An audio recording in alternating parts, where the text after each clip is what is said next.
a este primer encuentro de Digital Business. La verdad que es un placer pues, ver cómo empezamos el año, después de nuestras seguro que merecidas y disfrutadas vacaciones. Lo importante es vernos de nuevo, vernos todos aquí, disfrutando y tomando las pilas, respirando ambiente digital. Gracias por venir, espero que disfrutéis de esta jornada. Yo por mi parte, después de la introducción de Josh, por verdad poquito más. Sí, efectivamente, para nosotros este evento es muy importante para poner en valor lo que para nosotros es un concepto que pusimos en valor desde el punto de vista de formación y capacitación hace unos años, que efectivamente era el concepto de Digital Business. No en vano lo tangibilizamos llevando a cabo, desarrollando y avanzando al mercado el primer máster en Digital Business, justamente por lo que comentaba antes yo, porque somos unos creyentes dentro de lo que son las competencias de la economía digital, de que el entorno digital va mucho más allá del marketing, de la comunicación, de la publicidad, que es muchísimo más transversal y que crecientemente afecta a todo lo que es la cadena de valor de la compañía y muy especialmente a todo lo que conlleva la dirección, la gestión, la organización, la innovación, la transformación y, por supuesto, la llegada al mercado a través del marketing y la comunicación. En ese sentido, y dentro también de nuestra misión, no solo de formar, sino también de divulgar, de ser divulgadores, hemos organizado este primer Digital Business Summit. Y yo creo que los amigos, profesores y colaboradores pues creo que tangibilizan bien o muy bien lo que queremos transmitir al mercado como escuela y como institución de creyentes, de líderes en lo que es el Digital Business y por los propios perfiles que tienen ellos, por sus responsabilidades, pues el denominador común de todos ellos es que tienen alta responsabilidad en dirección, en gestión, en organización, en innovación, en transformación, dentro de lo que es el entorno digital. No solo en la parte de marketing, no solo en la parte de comunicación. Pues efectivamente, yo ahora les quiero agradecer enormemente, sé que esto se suele decir, pero es que lo digo de corazón, pues que estéis conmigo, que estéis con nosotros, que estéis aquí entre amigos, entre la familia ICEM. Me consta que es francamente difícil hacer coincidir en una misma agenda, en un mismo horario, pues a personas de vuestro perfil y de vuestras responsabilidades, y esto no es un haber para ICEM o para SIC, sino es un haber para vosotros, como amigos, como colegas y como profesores. Os voy presentando. A mi derecha, José Luis Ferrero. Bueno, más allá de amigo y colega, es el responsable del Senior Management de E-Commerce y Business Development de Philips. También es uno de los directores del Máster en Digital Business, colega y compañero en el Club de Dirigentes de Comercio Electrónico, con lo cual, bueno, estamos metidos en todos los fregados. Así que bienvenido, José Luis. Susana Andújar, también amiga, colega, profesora, ya desde hace años. Susana es directora de eShop y de Care en Orange. Muchos de vosotros la conoceréis porque fue la responsable de comercio electrónico de Fnac anteriormente y fue también la que desarrolló e impulsó en gran medida el e-commerce en Carrefour. Pues Susana, también bienvenida. Un placer tenerte aquí. Susana Voces. Susana, pues de nuevo, ya añitos que llevamos colaborando y conociéndonos. Susana es Head of Management Development de eBay, uno de los players más grandes de e-commerce, y Susana, pues además yo me alegro y lo celebro que cada vez coja posiciones de más alta responsabilidad como la que tienes ahora, vienes de PayPal, y claramente eBay sabe el talento que tiene dentro y por eso está apostando en una persona como tú. Susana, mil gracias por estar aquí. Enrique Flores Calderón, CEO de Bacti Seguros. Enrique, mil gracias por estar aquí. También sabemos cómo tenemos la agenda y de nuevo también me alegro y celebramos pues, que un amigo y profesor nuestro pues, también vaya cogiendo responsabilidades, que en fin, en Bertilla más responsabilidad poco más, ¿eh? Así que nada, bienvenido, muchísima suerte en tu reciente... ¿Desde cuándo eres CEO Berti? Desde el mes de abril. Desde el mes de abril. ¿qué quieres que te diga? Muchísima suerte, pero en cualquier caso lo celebramos. Y Rodolfo Carpentier, pues Rodolfo Carpentier muchos de vosotros le conoceréis. Rodolfo es quién es quién dentro de lo que es la emprendeduría, uno de los más importantes business angel que hay en España, pero fundamentalmente con inversiones cada vez más internacionales en diferentes continentes. Y como os digo, pues Rodolfo es, para mí es quién es quién dentro de lo que es la emprendeduría y el business angel. Y Rodolfo, pues de nuevo te agradezco en nombre de ICEM y de SIG y todos nosotros que estés con nosotros. Probablemente Rodolfo nos va a tener que dejar un poquitín antes de que finalice el evento. No te preocupes, estás en tu casa, lo importante es escucharte y por eso te hemos puesto el primero. Y también quiero compartir con vosotros cosas de logística, que además me parece importante que lo sepáis. Estaba previsto, y bueno, todavía hay posibilidades de que hubiera otras dos personas que para mí de verdad eran importantes, como todos los que están aquí, que es Roger Grael, el e-shop manager, el responsable de e-commerce de Mango, y Marc Vicente, CEO de Rakuten. Se da la circunstancia, además justamente, que son las personas que, bueno, todos hemos hecho unos enormes esfuerzos. Roger ayer venía de China, y de hecho aterrizó en China, aterrizó en Barcelona, pudo llegar a tiempo, me llamó por la noche, me dijo que tranquilo, ya estoy aquí en España, estoy en Barcelona, me cojo la hora de primera hora y no hay ningún problema. Marc, exactamente lo mismo, venía de Japón, habría que ir por la noche, a las 12 de la noche. Enrique, no te preocupes, cuenta conmigo, me cojo el primer AVE, Barcelona-Madrid, y estaré allí con todos nosotros. Bueno, pues ambos dos vienen en el mismo AVE y se ha estropeado el AVE. Pues hay poco podemos hacer más que les hemos enviado un tren Bifem y en fin, sé que están de camino, ¿no? Y les he puesto al final, ¿vale? Para que cuando lleguen pues me envíen un WhatsApp, por ejemplo, y ojalá lleguen a tiempo y les vamos a incorporar, pero que quiero de verdad, bueno, primero, lo sepáis evidentemente, pero sobre todo poner en valor y agradecer el esfuerzo que justamente estas dos personas han hecho y estaban haciendo porque les hacía muchísima ilusión. No me quiero enrollar más, la dinámica ya la ha explicado Jost, es muy sencilla. Aquí estas personas que me acompañan van a compartir oportunidades, retos y consejos. Bueno, esa es la estructura, luego siempre hay un verso libre que hará lo que estimemos oportuno, pero aquí lo importante es que de una manera clara, corta y concisa pues puedan compartir las reflexiones más importantes desde sus diferentes puntos de vista. Empezamos, ¿os parece? Empezamos con Rodolfo Carpentier. Rodolfo, todo tuyo. Gracias.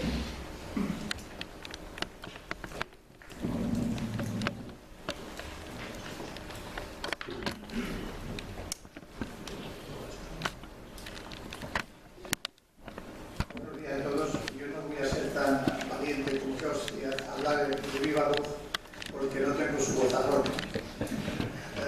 Muchas gracias, Enrique. Os quiero decir una cosa para empezar, y es que estoy seguro que este summit va a ser un éxito, porque os voy a contar una historia.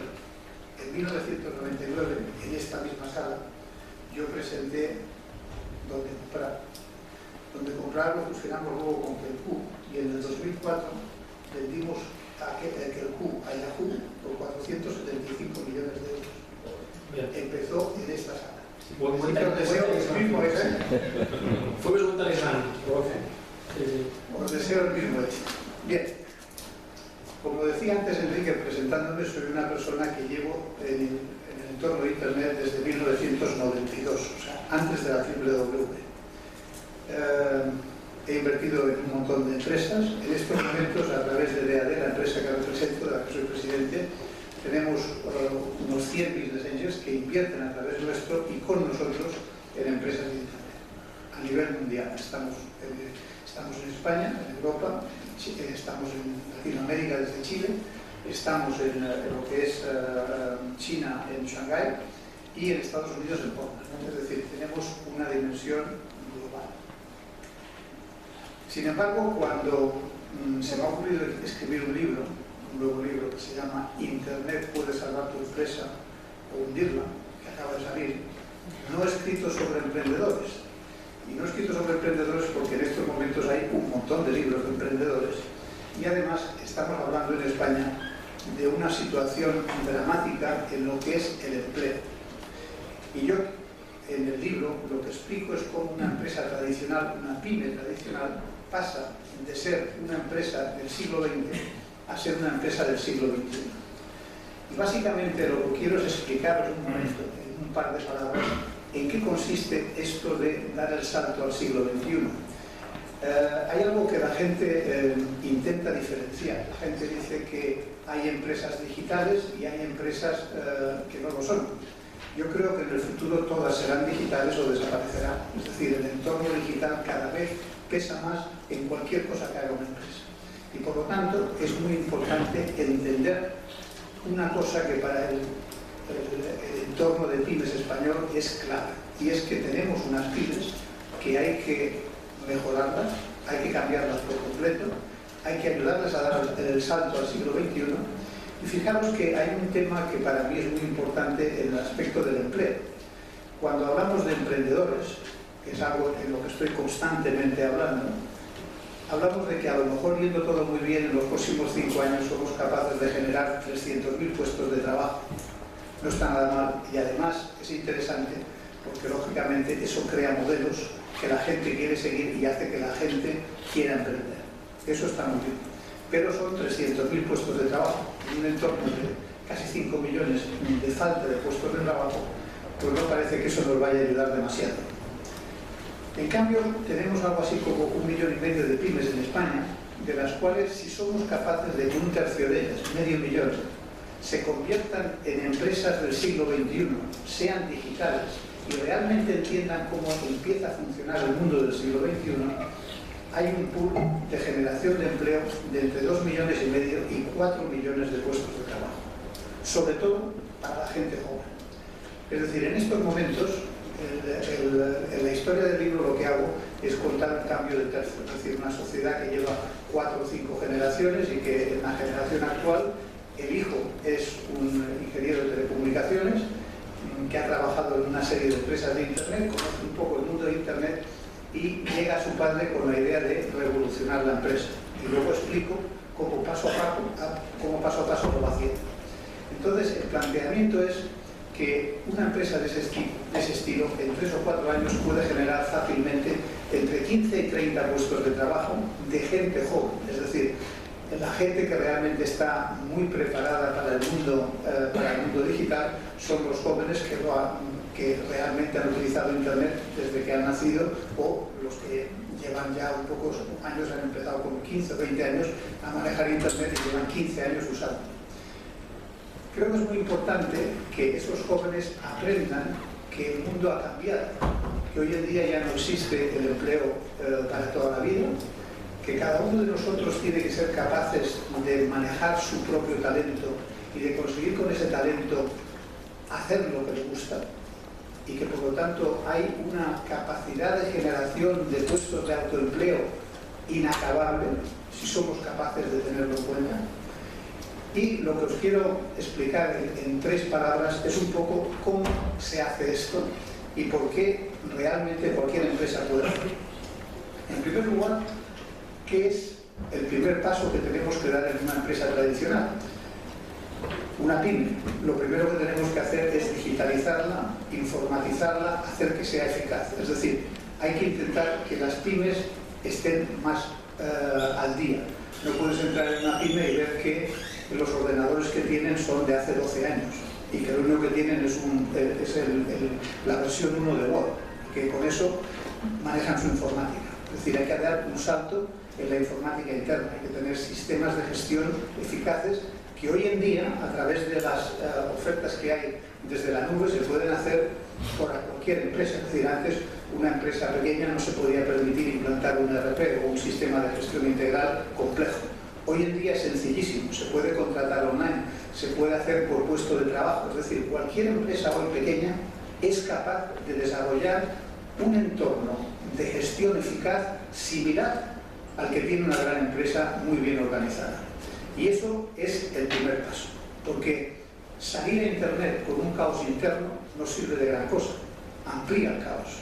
Tenemos que primero tener empresas bien gestionadas para luego poderlas sacar a Internet y compartir con nuestros clientes un entorno digital completamente diferente al que conocemos. Una de las cosas que en los últimos años hemos hecho con cierto éxito ha sido la internacionalización. La gran ventaja de Internet es que es un vehículo perfecto para internacionalizar cualquier tipo de empresa. Tenemos que ser capaces de entender que la empresa PYME que hoy se crea, la empresa del siglo XXI, aunque tenga 8, 10 o 20 empleados, va a ser una empresa que trabajará en 7, 8 o 10 países, desde cualquier parte del mundo. Y que nuestro competidor más grande, en vez de estar en la calle de al lado como una tradicional de Cuenca, por ejemplo, pues resulta que no, que está en China o que está en Santiago de Chile. Es decir, tenemos que ser capaces de tener esa visión global. Y hoy en día, con las herramientas que existen, tenemos la posibilidad de que una empresa pequeñita se maneje y se gestione como una gran empresa. ¿Cuál es el problema? El problema es que se necesita savia nueva, se necesita gente joven, gente como muchos de vosotros que han estudiado en un entorno como este, que sean capaces de llegar a una empresa y poco a poco lanzarla al siglo XXI. Primero, modificar lo que realmente tienen que hacer para gestionar bien la empresa, para que la empresa tenga información, tenga recursos, que hoy en día, como digo, son relativamente baratos, cualquier empresa los puede permitir, y que tenga esa mentalidad. Primera recomendación es que se genere diversidad. Una de las cosas que más hace que una empresa cambie es que haya gente de muchas nacionalidades. Es decir, lo que a mí me maravilla de las empresas de Internet es que en cuanto empiezan a crecer, en cuanto tienen 50 empleados, entre 50 empleados puede haber 20 nacionalidades. Y eso genera una capacidad de movilizar talento con perspectivas distintas que una empresa que tiene todos gente de un solo sitio es imposible que tenga. Por eso es tan importante ser capaces de generar esa diversidad dentro de la empresa. Luego, otra de las cosas que es importante es que a través de esas herramientas que tenemos, que ya manejamos internamente, que las externalicemos, que sepamos sacarlas a Internet, utilizar las redes sociales en beneficio propio. Entender que Internet es un mercado de muchos pocos. Es decir, que la gente que se acostumbraba a vender productos o servicios de 50, 70, 100.000 euros, tiene que plantearse alrededor de eso productos mucho más baratos para que se puedan vender a miles de personas. Es decir, una de las grandes ventajas de Internet es que rápidamente puedes hacerte con miles de clientes si sabes hacerlo bien. Y eso es algo que la pyme española tiene que aprender, que lo tiene que aprender de manos de generaciones jóvenes que sean capaces de transmitirles esas necesidades. Bien, yo quisiera simplemente terminar para no enrollarme demasiado, con un par de recomendaciones que creo que son importantes, que son las claves un poco de qué es lo que realmente nos hace falta en esas pymes. Nos hace falta primero una gestión moderna, una gestión del siglo XXI en la que tengamos sistemas integrales que nos digan en tiempo real cómo estamos de caja, cómo estamos en el negocio, quiénes son los clientes que pagan y los que no pagan, qué problemas tenemos, o sea, que tengamos el pálpito de la empresa digitalizado y accesible en todo el mundo. Segundo, tenemos que tener gente que entienda ese mercado de muchos pocos y que sea capaz de hacer un marketing digital perfectamente pensado.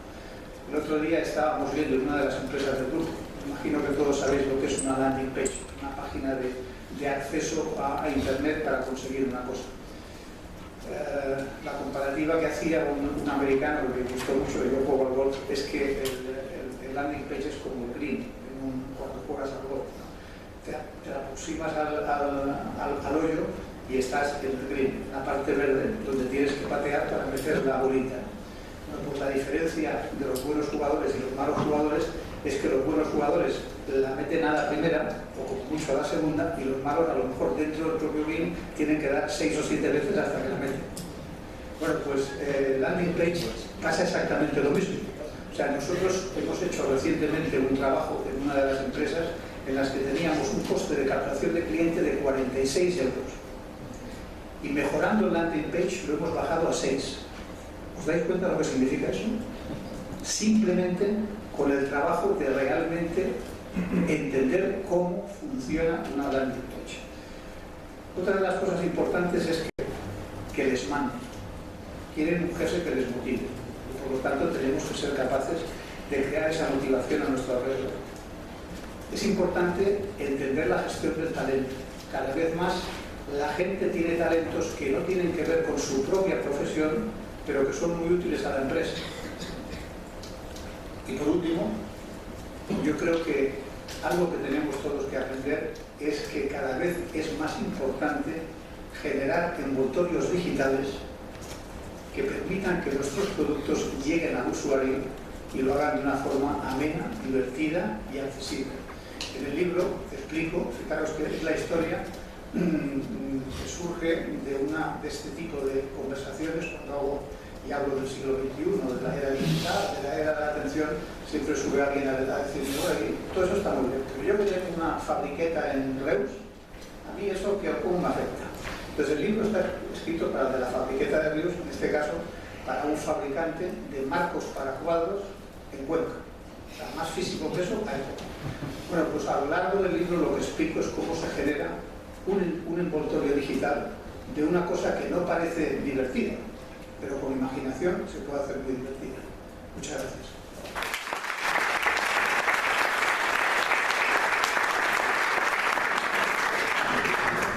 Muchas gracias, Rodolfo, por tus consejos, reflexiones y como siempre que te escuchamos, como la verdad es que es un placer porque siempre se aprende, siempre se cogen ideas y de verdad que te agradecemos esa generosidad que tienes por compartirlo con nosotros. Susana Andújar, siguiente, todo tuyo. Trata de pasarla. ¿Cómo quedaste?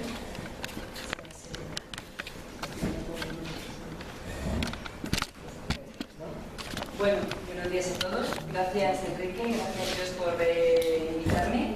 Bueno, yo no tengo ni la potencia de poder ni yo, ni puedo contar que me he arrancado una empresa, ni que he escrito un libro. Pero sí que os digo que los 13 años que llevo trabajando se han concentrado y me he orientado siempre al canal digital, específicamente en e-commerce. ¿Qué he intentado traer hoy? Claro, es muy difícil resumir muchas cosas que quieres contar en 9 puntos, que es lo que traemos hoy. Voy a intentar transmitiros lo más importante que considero que debería tener en cuenta hoy por hoy un negocio. Empezamos por los 3 retos. El primer reto, multicanalidad. Los clientes son multicanales, pero las empresas no lo son. Las empresas somos bipolares, por así decirlo. Tenemos un mundo online y un mundo offline. Un mundo online donde conocemos un montón de cosas de nuestros clientes, hacemos video targeting, retargeting, conocemos recuperación de carritos, le hacemos un marketing adaptado al comportamiento del cliente. Y luego un mundo offline donde conocemos muy poquito del cliente. Entonces, el reto claro es poder de alguna manera avanzar en esos enlaces digitales entre el mundo on y el mundo offline. Es el primer reto para mí. Segundo reto, muy claro, experiencia de compra, minimizar los carritos abandonados. Hoy, esta es la situación de cualquier proceso de compra, y no es una exageración. El 75% de los carritos se abandonan. Los clientes entran y no terminan el proceso. Fijaros la cantidad de clientes insatisfechos o que no han podido realizar el proceso que iban a iniciar. O sea, realmente ahí es un reto importante poder minimizar este 75%. Siguiente, dispositivos móviles, evolución de su rol. El último informe de IA indica que hoy todavía el 84% de las compras online se realizan por PC. Solamente el 9% se hace por móvil y un 5% por tablet. ¿Qué quiere decir? Que hay camino por recorrer, es un reto. ¿Y qué tenemos que hacer las empresas para esto? Adaptar nuestra navegación a estos dispositivos. No me creo que un dispositivo que lo llevamos a todas partes no sea el sitio adecuado para realizar una compra online. Me creo más que es difícil hacerlo. Para mí ese es el tercer reto. 3 oportunidades. La crisis económica.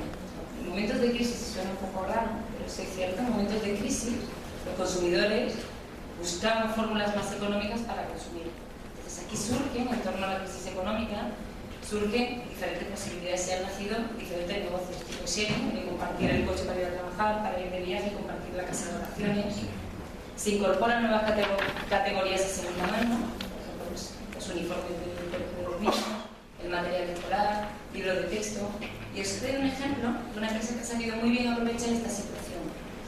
Percentil.com. Esta empresa nació el año pasado, se dedica a vender ropa de bebé y de niño de segunda mano. Y sabéis que tiene niños que hay veces que dejamos la ropa perfecta y nueva, ¿no? Pues esta empresa en un momento de crisis ha detectado que puede haber oportunidad, porque la situación económica de las familias es bastante peor que hace unos años, y se ha arrancado en el canal online de esta manera, ha buscado el nicho, el momento, y el éxito hoy por hoy es positivo. En verano facturaba unos 40.000 euros al mes, que no está mal, con una previsión de terminar el año con 250.000. Me parece que es un ejemplo claro de aprovechar el momento. Siguiente oportunidad, los marketplaces. Yo creo que lejos de ser una amenaza hoy por hoy, los marketplaces para el canal tradicional supone una oportunidad. Las tiendas online, las tiendas offline que quieran arrancarse en digital, uno de los caminos sencillos y con menos dificultad o con menos inversión puede ser a través de marketplace. Yo pruebo, subo mi surtido, vendo y si me funciona, bueno, pues quizá me planteo arrancar en el canal online. Tercera oportunidad, ahorro de costes operativos. Nuestros clientes son cada vez más digitales, es decir, están más acostumbrados a hacer sus gestiones online. El fomento de la autogestión en la empresa supone una oportunidad de ahorro de costes operativos. Porque si yo me hago todos, puedo recibir mi factura online, puedo cambiar bueno, pues las opciones de mi móvil dentro de mi área de clientes, y también a la hora de hacer una devolución, porque tengo que llamar por center para que alguien contacte con Segur y me mande al mensajero a recogerme la mercancía. Ya se puede hacer online. Esto supone un ahorro tremendo de costes. Y tres consejos. No es un poco osado dar consejos, pero bueno, voy a intentar adaptarlo a lo que yo considero que podría ser éxito a la hora de gestionar un negocio. Controla los puntos de abandono del proceso y actúa para evitarlo. Esto es un ejemplo real de un funnel. Como veis, el inicio del proceso son 2 millones de visitas, termina en periodo 16.000. O sea, nos quedamos con una tasa de conversión, que todos conocéis lo que es la famosa tasa de conversión, que soñamos con ella, un 0,8%. ¿Qué significa? Que durante el proceso me han ido abandonando. O sea, controlar dónde salen mis clientes, por qué, y poder actuar sobre ello. ¿Y cómo podemos actuar sobre ello? Mejorando procesos, mejorando formularios, eliminando datos que pedimos al cliente innecesarios. ¿Vale? Segundo consejo, fomenta la convergencia entre canal físico y digital. Nuestro cliente ya es digital, ya va con el móvil a todas partes. O sea, Marks & Spencer es un ejemplo de comercio donde tiene muy bien relacionado el mundo digital y el mundo online. No sé si habéis visitado últimamente algún Marks & Spencer, pero tienen un corner donde puedes leer el código de barra de la prenda, te aparece la pantalla digital, te da información adicional, puedes iniciar el proceso de compra online, puedes terminar en la tienda, puedes recoger en tienda, puedes mandártelo a casa. Es un mix, esto dentro de la tienda, es un mix perfecto. Pero esto es muy sofisticado, pero hay cosas mucho más sencillas. Un código QR, por ejemplo, las etiquetas, para que el cliente pueda capturarlo y leer información adicional. O sea, tenemos que mejorar nuestro canal offline, porque por ahora va a existir, es verdad que dentro de 20 años quizá no exista, pero por ahora está y hay que digitalizarlo. Bueno. Y tercer consejo, con esto acabo, busca tráfico de calidad versus cantidad. O sea, en comercio electrónico no nos vale cualquier visita. Pero, por ejemplo, si no repartiríais un flyer de un plan de pensiones en la puerta de una discoteca porque entendéis que no es el target, ¿por qué en Internet sí que vale todo? ¿Por qué hacemos esto es un ejemplo ficticio, pero por qué hacemos publicidad de un robot de cocina en un blog de coches? Esto lo encontré y lo veo en medir en situaciones de crisis cuando las empresas estamos recortando presupuestos, acertar muy bien con la inversión publicitaria y claro. Por eso termino mi posición. Muchas gracias.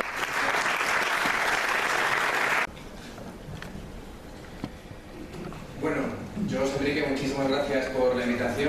La verdad es que, lo comentaba antes con Enrique, un formato de este tipo de presentación es tremendamente retador, porque es muy diferente cuando estás acostumbrado a tener 45 o una hora de tiempo para poder hablar y comentar temas. Cuando tienes que ceñirte a 3 temas estratégicos en 10 minutos, pues realmente tienes que pensar para realmente poder cumplir las expectativas del foro. Yo me salí un poco del guión y he traído 4. Pero bueno, espero que sea lo único que me salga del guión. A ver, yo me considero un apasionado del marketing, que he tenido la grandísima suerte de poder dejarlo pues, para ocupar un puesto de máxima responsabilidad en una compañía de seguros desde el mes de abril, pero me sigo considerando un apasionado del marketing y mi corazoncito sigue partido. Cierto es que me considero un marketeer atípico, porque tradicionalmente muchos venimos del off y luego intentamos aprender la parte del on. Yo empecé en el on en el año 99 y me tocó aprender la parte de offline, o sea que sí que me considero un perfil bastante atípico, pero evangelizado desde el segundo uno con todo lo relacionado con Internet.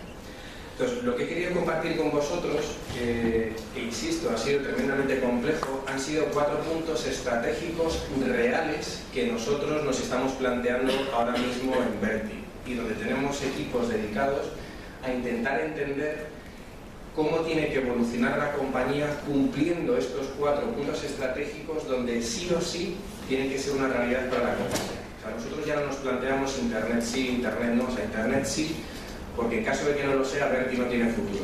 Lo que nos tenemos que plantear es cómo somos capaces de optimizar al máximo el canal para que, imbuyéndolo dentro de la estrategia, seamos capaces de diferenciarnos. El primer punto es el tema del Big Data. O sea, yo no sé cuántas veces habéis escuchado el tema del Big Data. Yo un montón, ¿vale? El tema del Big Data no deja de ser un reto para todos, pero también no nos podemos olvidar que tenemos que ser capaces de aprovechar al máximo la información. Y digo bien aprovechar y no gestionar, porque en muchas ocasiones el análisis nos lleva a la parálisis más absoluta. Hay muchísima información ahora mismo que tenemos que ser capaces de manejar. Entonces, yo cuando hablamos de Big Data dentro de Verti, lo que siempre incido es que el término tiene que ser Big Analysis, porque en muchas ocasiones el Big Data, o las soluciones de Big Data que he escuchado, se centran principalmente en todas las variables endógenas y nos olvidamos de todas las variables exógenas. Tenemos que ser capaces de analizar toda la información que tenemos de un cliente, y esa información es la que tenemos dentro de la compañía y toda la información que tenemos fuera de la compañía, que en muchísimas ocasiones es muchísimo más enriquecedora. ¿Cuáles son mis consejos? La información sobre la opinión, ¿vale?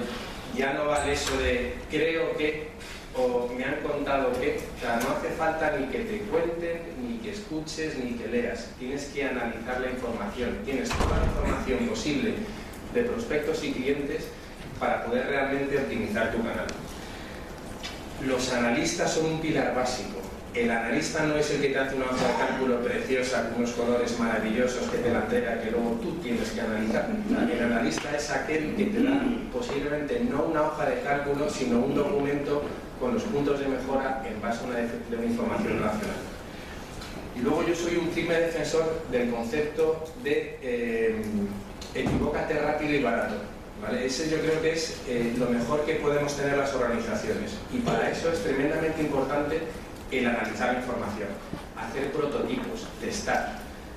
Todos tenemos limitaciones en el presupuesto, muchísimo más ahora por el tema de la crisis económica, y tenemos que optimizar al máximo todos nuestros recursos. Nuestros recursos más caros en muchas ocasiones son los recursos de tecnología, que desde el punto de vista de negocio yo estoy acostumbrado a pedir. Pido a alguien que es un ente que está por ahí, que están sentados en otra planta, y ellos hacen. Pero desde el mes de abril he descubierto que esos recursos son tremendamente caros. Entonces, a la hora de hacer grandes desarrollos, o en lugar de hacer grandes desarrollos, utilicemos la información para hacer prototipos, testémoslos, veamos si nos hemos equivocado o no. Si nos equivocamos no pasa nada, porque hemos invertido muy poquito. Y si no nos hemos equivocado y tiene aceptación por parte del cliente, utilicemos los recursos de tecnología para afinar esos desarrollos. El tema de la organización. Tengo un niño de 11 años que me ha permitido descubrir el mundo del rugby. Jamás había visto un partido, todavía reconozco que no entiendo las reglas, pero sí que hay 3 cosas que me parecen fascinantes del rugby. El rugby, cuando se originó, hay 11 personas porque se consideraba que a partir de 7, menos de 7 personas no eran un equipo. Luego, no se puede hacer un pase hacia adelante, todos los pases tienen que ser hacia atrás, porque cualquier persona del equipo puede liderar el equipo. ¿Vale? Cualquier persona del equipo puede liderar el equipo. Y luego está el tercer tiempo, que todo el mundo conocéis. Hay que celebrar los éxitos. En muchísimas ocasiones vivimos en un día a día que nos come, donde al final estamos el día a día no nos permite celebrar las pequeñas cosas que realmente marcan las diferencias. Pues el tema de la organización para mí es importantísimo. Nosotros tenemos muchísimos puntos de contacto con el cliente, a través de internet, a través del teléfono, a través de los anuncios, de banners, displays, SEO, SEM, afiliación, o sea, hay infinitos. Pero ¿quién es el que toma las decisiones? ¿O dónde supuestamente la gente se cree que está el conocimiento? En la dirección. Error. La dirección no tiene el conocimiento, la dirección opina. Y acordaros que la información sobre la opinión. Las organizaciones, o como yo quiero que Verti sea, es una organización absolutamente redándica, donde todo el mundo debe de poder tomar decisiones en base al conocimiento que tiene sobre el cliente. Yo no puedo pretender tomar decisiones considerando realmente lo más importante, que es al cliente, porque no estoy, por desgracia, en contacto directo con el cliente, pero lo que sí que tengo que permitir es que la organización sea capaz de promover distintas acciones de cara a mejorar la relación que tenemos con los clientes. El tema del multitasking es una especie de reto infinito que tenemos todas las personas relacionadas con el marketing, porque de repente nos encontramos que el cliente utiliza muchísimos más canales de los que nosotros estamos habituados a gestionar. Entonces, el tema del multitasking nos da una grandísima oportunidad porque nos permite utilizar la marca desde el punto de vista experiencial. O sea, el cliente puede utilizar la marca y entender muchísimo mejor la marca. Las planificaciones pasan a ser muchísimo más complejas. O sea, ya no es el famoso GRP de la tele, posicionamiento, los cualitativos o el mundo o las diferentes posibilidades que tenemos en el online. Aquí ya entran tres conceptos nuevos: los medios pagados, los medios propios y los medios ganados. Esto tiene un infinito valor y todo el tema del multitasking bien entendido lo que nos permite es entender realmente cómo interactúan nosotros los clientes a través de, por ejemplo, redes sociales mientras están viendo la televisión, donde realmente pensamos que estamos consumiendo GRPs, porque así nos lo dice Sofres, pero por otro lado lo que vemos es que el cliente está o interactuando con WhatsApp o interactuando a través de Facebook o de Twitter. Claro, un claro ejemplo lo tiene el grupo Mediaset cuando presenta el ejemplo de La Voz. Compara el ejemplo de La Voz con el éxito que tuvo Operación Triunfo a nivel de usuarios. La Operación Triunfo en algunas ocasiones estaba dando shares por encima del 50%. Nada que ver con lo que movió La Voz, porque al final tienes que sumar las audiencias que te genera la televisión más las audiencias que te generan canales como Facebook y como Twitter. Y luego, muy importante, todo el tema de multitasking y redes sociales, lo que te obliga, que es uno de los retos también, es a personalizar la oferta. O sea, yo me considero, y cuando digo yo, no incluyo a todos los consumidores, clientes inteligentes. O sea, ya no es como antes que ibas a la tienda y decías, quiero un pantalón, y decías, pues, ¿de qué tipo lo quiere? Y respondías, ¿y lo quiere de pan o de vestir? Y respondías, Italia, y respondías. Ahora ya no tienes tiempo para responder. Cuando vas a la tienda, sabes más información de pantalones que el señor que te está vendiendo los pantalones. Entonces, al final, lo que es tremendamente importante es que cuando nosotros utilicemos la optimización de redes sociales a través del multitasking, seamos capaces de hacer una oferta personalizada. Y para terminar, que es el producto estrella, el móvil. Más de 5.000 millones de usuarios.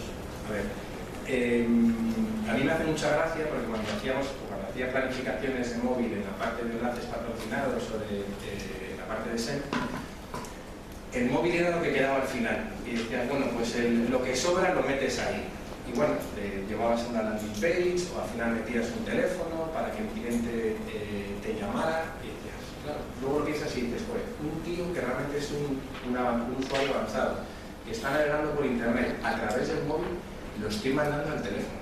O sea, es la cosa más absurda que se puede pensar. Luego lo que hacemos es, lo que realmente está creciendo son los móviles. En el mes de diciembre, posiblemente, si vosotros miráis dentro de vuestras casas, la mayoría de los desarrollos que estáis haciendo, los estáis desarrollando para PC. ¿Vale?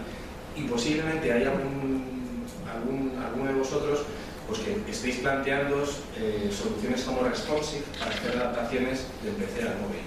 O sea, adaptaciones del PC al móvil. Mi sugerencia es hacer una adaptación del móvil a PC.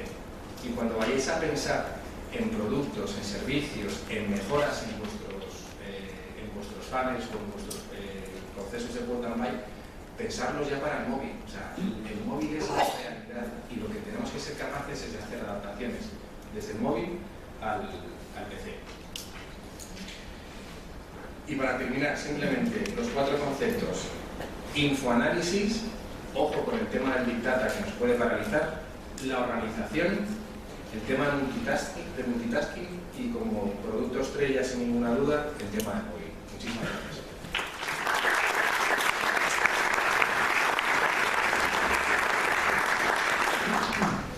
Bueno, Enrique, muchísimas gracias. Yo creo que ha merecido la pena el esfuerzo de síntesis. Y ya me queda claro que cada consejo, cada reflexión que has hecho, pues da de sí enormemente, son de enorme calado estratégico. Y también muchas veces, como decimos en el entorno digital, cada detalle se convierte en estratégico. Así que, Enrique, muchísimas gracias por tu participación. Buenas, Susana. Yo creo que soy José Luis. ¿Tú no eres José Luis? Pues... Tenemos aquí las transparencias. Pero es igual, si tenía una transparencia lo puedo hacer sin transparencia. Bueno, o saltas como quieras. Bueno, está bien.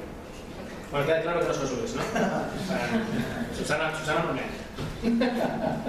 Bueno, muchísimas gracias, Enrique, por invitarme a este evento. A mí me gustaría compartir con vosotros la visión desde el punto de vista de un proveedor de tecnología. Llevo trabajando casi 6 años en eBay. Primero formé parte del equipo de PayPal. Fui la primera persona responsable del área comercial. Bueno, pues muchos de vosotros habéis visto, ¿no?, cómo dentro de la evolución del comercio electrónico, cómo ha evolucionado PayPal, ¿no?, a nivel mundial y en España. Y ahora, muy recientemente, he pasado de nuevo a formar parte del equipo de eBay de Marketplaces. Susana había comentado que es una de las tendencias, ¿no?, y una alternativa para la pequeña la empresa, ¿no?, que quiere probar en el e-commerce, empezar a través de un marketplace. Creemos que a nivel general, y en España en particular, hay una oportunidad para los marketplaces, no solo nosotros, ¿no?, sino empresas como Rakuten, que lo sabéis, el ponente probablemente venga, ¿no?, que ha ido a en España, FNAC ha lanzado su propio marketplace, y otras empresas que lo están haciendo por considerar que es una oportunidad de negocio para las pequeñas y medianas empresas, ¿no?, de empezar en este mundo. Entonces, desde nuestra experiencia, sobre todo desde el punto de vista del comercio electrónico, cuando analizamos qué 3 retos hay más importantes, uno es la tecnología.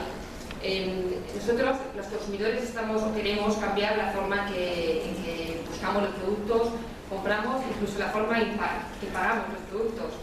Y eso lo que requiere es mucha componente tecnológico y mucha innovación. Y lo que sucede en gran parte de los casos es que las empresas, los que tenéis en muchos casos los negocios, los productos, es muy complicado estar a la par de lo que están demandando los consumidores. Y esto, el fundamental reto, yo creo que lo hemos comentado todos, es el móvil. El móvil ha revolucionado la forma en que queremos comprar y queremos pagar. Entonces, nuestro consejo en muchos casos es, hay una oportunidad, desde luego, para la innovación. Yo creo que es un buen momento, sobre todo con la crisis y tecnología, para que surjan empresas nuevas, innovadoras, que hagan este cambio. Y si no, nuestro consejo es dedicaros, en muchos casos, las empresas a vuestro producto, a vuestro negocio, y rodearos de partners tecnológicos que os ayuden a conectar con los consumidores como ellos quieren conectar, ¿no? Nosotros, para daros algunos datos en particular, desde el punto de vista de eBay, nosotros 1/3 de las transacciones que se producen en el marketplace están tocadas por el móvil. Le llamamos tocadas porque el vendedor ha listado a través del móvil, o el consumidor ha comprado, o ha visto el producto en el móvil. Entonces estamos hablando que algo no es algo que está llegando, es algo que está aquí, es una revolución. Y nuestro consejo es o bien innovar o bien juntaros con partners que tengan esa capacidad tecnológica para conectar con los consumidores. Otro punto muy importante es la globalización. Gracias a la tecnología, es cierto que las barreras de entrada en un mercado se han bajado considerablemente. Ahora mismo es mucho más fácil, es decir, tengo un producto, tengo una idea, voy a llevarla a todo el mundo, qué fácil. Ojo, también los de fuera pueden entrar mucho más fácilmente en España. Y ahora, desde mi corta experiencia que llevo en el marketplace en eBay, me estoy dando cuenta, ¿no? Es muy fácil decir, oye, ponte a vender, que es un producto maravilloso, que bien, nosotros tenemos 120 millones de usuarios activos a nivel mundial. Lista tus productos en eBay España, pero vamos a listarlos también en eBay Inglaterra, vamos a listarlos en eBay Estados Unidos. Realmente poner servicio de valor añadido a ese mercado, pues tener un apoyo a la hora de dar soporte al cliente en ese idioma, entender muy bien qué precios se demandan, qué productos, qué características y tener cuidado, ¿no?, a la hora de elegir qué países quieren desarrollarte y en qué tiempo.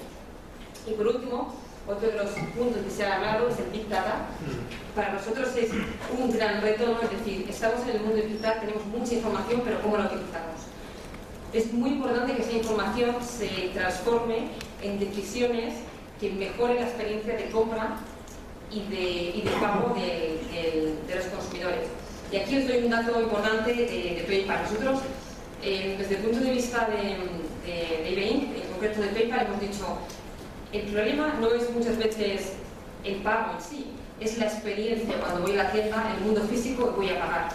A mí, yo creo que a todos nos encantaría cuando llegamos a la tienda, ya nos conozcan, tengan un historial de lo que hemos comprado y nos puedan dar un cupón de descuento, nos puedan preguntar qué tal la compra anterior, aconsejarnos un producto relacionado y que esa experiencia de compra o de pago pues no exista. Básicamente yo he entrado, me conocen, tienen mi historial, me han recomendado, me han hecho una oferta y he podido salir de la tienda básicamente sin tener la experiencia de pago. Entonces es transformar toda esa información que existe en el mundo digital en datos reales, en análisis, en decisiones que permitan que la experiencia de los consumidores sea mucho más eficaz a la hora de comprar y de pagar. Entonces, bueno, resumiendo, desde nuestro punto de vista, los 3 retos que a la vez se pueden convertir en oportunidades son: un tema es la tecnología, centrándonos en el móvil; como segundo punto importante es la globalización; y como tercer punto el análisis de los datos. Muchas gracias.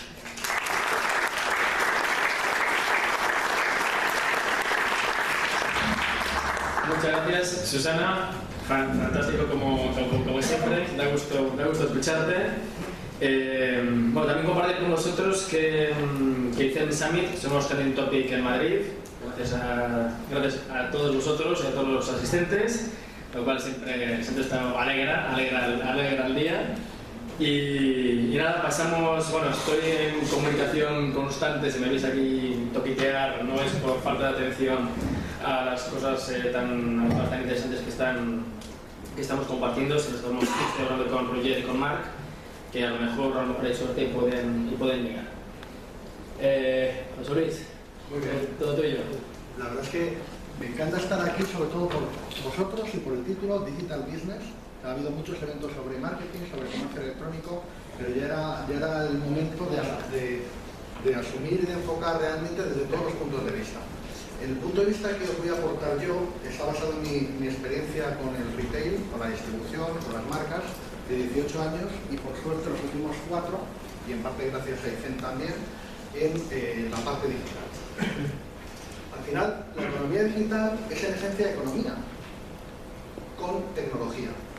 En primer lugar voy a analizar un poquito cómo ha evolucionado el e-commerce, el retail, con esos impactos de la tecnología.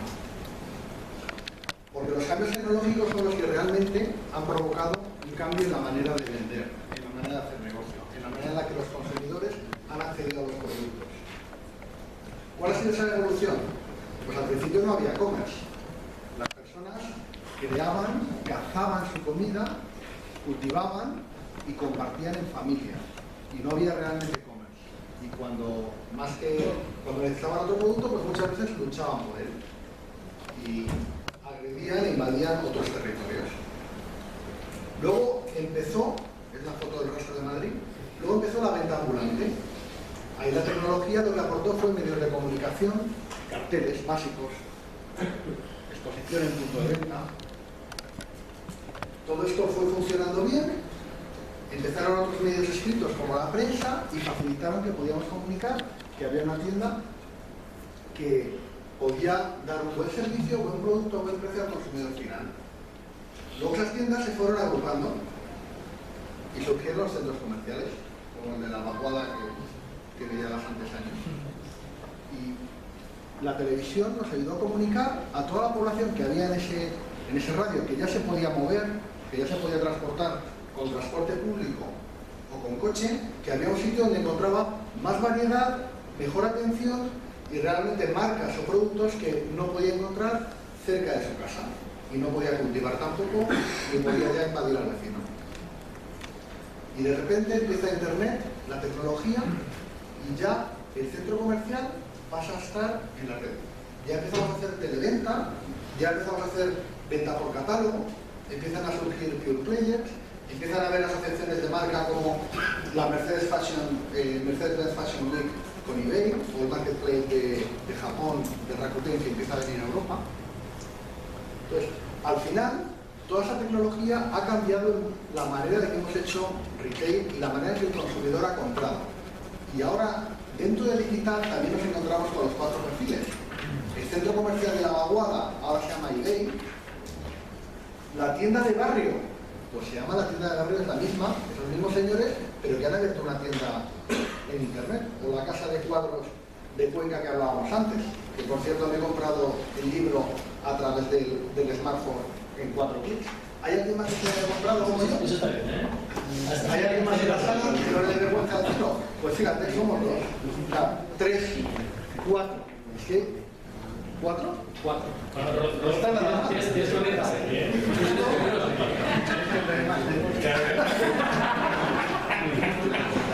Siempre pensando en el rol. Supone un cambio en el comportamiento de compra impresionante y desde luego va a ir a más. O sea, si el año que viene estamos aquí, en vez de 4 probablemente seamos 15. Entonces, al final, hemos pasado de una primera etapa donde no había e-commerce y la gente luchaba por ponerlo gráfico y cómico, pero realmente lo que hacía era autarquía, cada uno creaba su propia riqueza. Hemos pasado a medios como carteles con la venta ambulante, prensa escrita que apoyaba a la tienda tradicional, televisión a las grandes superficies y los medios digitales apoyan la venta a distancia, donde meto el comercio electrónico. Pero además nos juntamos todos. O sea, cada eslabón de la cadena de la evolución está migrando hacia digitalizarse y lograr estar con éxito en ese gran centro comercial que es Internet. ¿Pero qué va a pasar con el e-commerce? Pues nos vamos a juntar todos en este nuevo mundo digital y coincido con Carpentier que el e-commerce es la principal oportunidad para las empresas, pero sobre todo las que tienen negocio real, punto de venta físico y presencia local. Porque la época de la autarquía ha pasado. El consumidor quiere tener relación física y relación personal. El consumidor quiere estar fidelizado a la tienda, quiere replicar la experiencia de compra que tenemos en el punto de venta físico posteriormente en online. Ayer comía con una persona que tiene tiendas de deporte y la tienda online le está permitiendo fidelizar a esos consumidores que van al punto de venta de manera exponencial. Y claramente es el futuro. No veo en el futuro una tienda online que no tenga punto de venta físico o esté integrado en un centro comercial, va a tener muy complicado sobrevivir y va a tener muy complicado competir con otros grandes new players que ya tienen unas economías de escala y tecnología que les va a ser imposible. Para lograrte en el futuro, prepárate.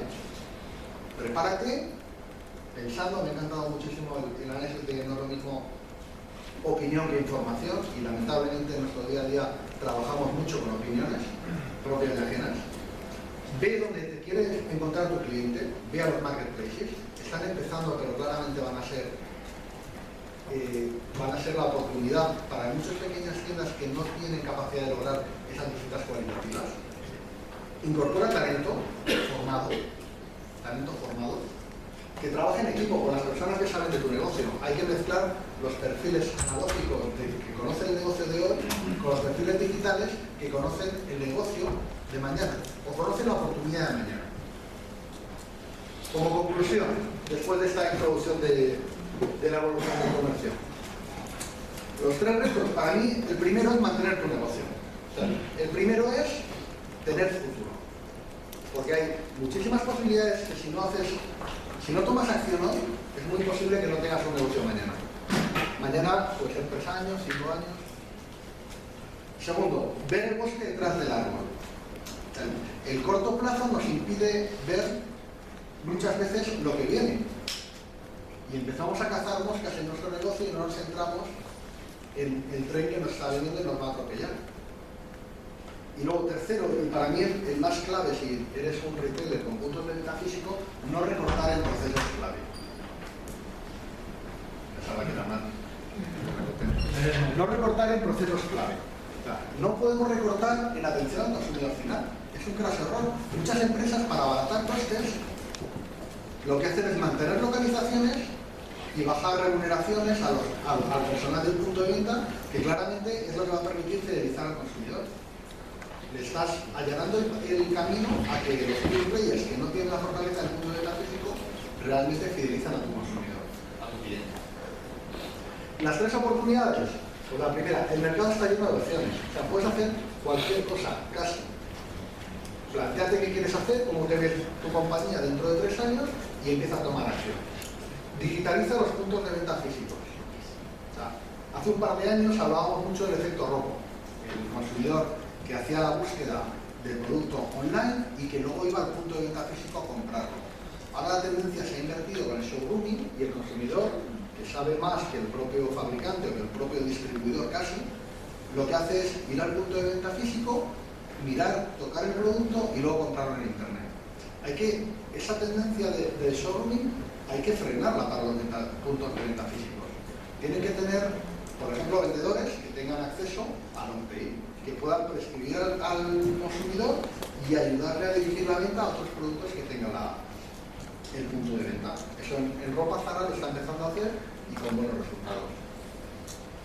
Y luego, por último, aprovecha los marketplaces.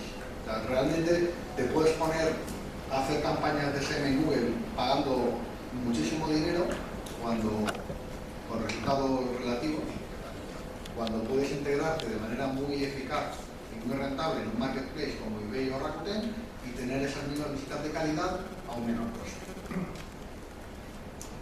Los 3 consejos. Piensa a 3 años. O sea, no pienses en mañana. Piensa a largo plazo qué quieres hacer con tu negocio. ¿Dónde estará tu negocio dentro de 3 años? ¿Con la estructura, con la estrategia actual, seguirá existiendo o no?